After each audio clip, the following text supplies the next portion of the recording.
I am so grateful that I was able to play and complete Carto before it left Xbox Game Pass the other day. This game is an absolute gem and something all indie titles should look to aspire to be.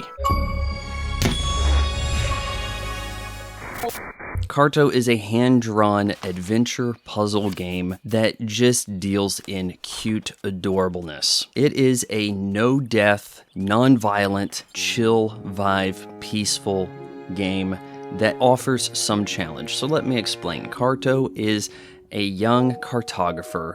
This girl lives up in this airship with her granny who has the ability to manipulate the map.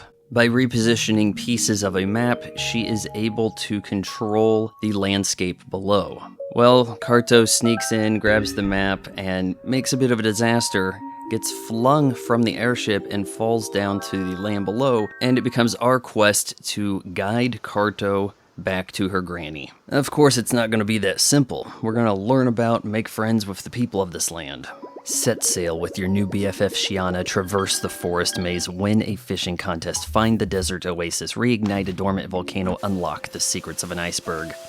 This little cartographer really gets around. The puzzles will of course come in the form of rearranging the map pieces so that you can continue further, and there's actually some really inventive concepts here. It is a little head-scratching at times. I didn't find myself having to look up too terrible much. Only really in the last couple of chapters was I miffed. But you know something? I really like that. This was such a relaxing, fun, charming trip that when a challenge did arise, I felt like I could meet it. Now, I oftentimes come down on developers for not having voice actors. I suppose this is more understandable from a small indie team. The guys at Sunhead did a bang-up job here.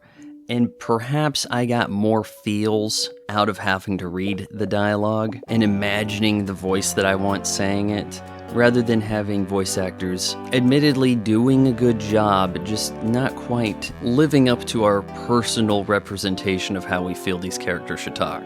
Perhaps you could knock Carto for being about a 6-hour jaunt. I think that's actually fine. For $20, that's a bit of an ask, though. And now that it's gone from Game Pass, that's really the only way you're going to have access to Carto. Unless, of course, it's on sale. At that point, I'm thinking, hey, 6 hours, maybe $15, that's a pretty good adventure. And yeah, replay value is going to be pretty sparse, being that it's a puzzler, but I would certainly look forward to and entertain playing more adventures of Carto, especially if we can work in some kind of multiplayer aspect, maybe up the stakes. Even if this doesn't sound like your typical cup of tea, looking at you Fortnite, Call of Duty fan bros, I implore you to give Carto a shot. I give Carto a 9.0 out of 10. If you appreciate a YouTube channel that doesn't just pad out content to get to the 8-minute mark so that it can hammer you with ad breaks, then you should subscribe to my son's channel. You just got done watching it.